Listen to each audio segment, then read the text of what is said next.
আসসালামু আলাইকুম এভরিওয়ান। আজকে আমি আপনাদেরকে মজাদার চিকেন গ্রিল বানিয়ে দেখাবো। এর জন্য আমাদের লাগবে মুরগি, তান্দুরি মশলা, আদা, রসুন, হলুদের গুঁড়া, মরিচের গুঁড়া, গোলমরিচের গুঁড়া এবং ৫ ফোড়নের মশলা, সাথে টক দই এবং টমেটো সস।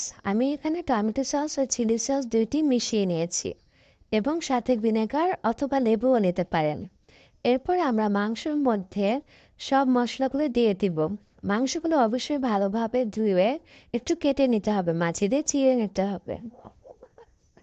এরপর আমরা সব মশলা একে একে দিয়ে দিব। এরপর আমরা দিয়ে দিব টক দই,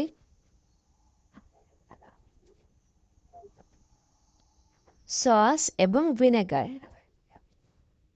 সব কিছু দেওয়া হয়ে গেলে আমরা ভালোভাবে মিশিয়ে নেব। আলতো হাতে ভালোভাবে মিশাতে হবে। মিশানো হয়ে গেলে এটি 1 থেকে 2 ঘন্টার জন্য ম্যারিনেট করে ফ্রিজে রেখে দিতে হবে। এরপর আমরা একটি প্যানে কিছু তেল তেল নিয়ে নিব। এরপর এর উপরে আমরা চিকেনগুলি দিয়ে দিব। আমি আরেকটু তেল দিয়ে দিচ্ছি এখানে।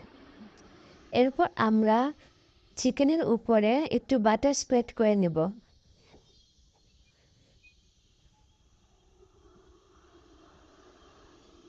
চুলার আঁচটা ঠিক এরকম হবে, মিডিয়াম আঁচে রাখবো। এরপর আমরা এটি ঢেকে দিব।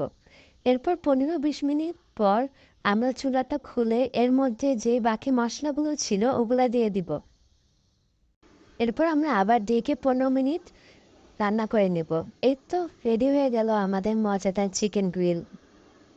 আপনারা খুব সহজেই বানিয়ে নিতে পারবেন এটি বাসায়। দেখুন কতটা নরম হয়েছে এবং এটি অনেক মজাদার হয়েছে। Thanks for watching.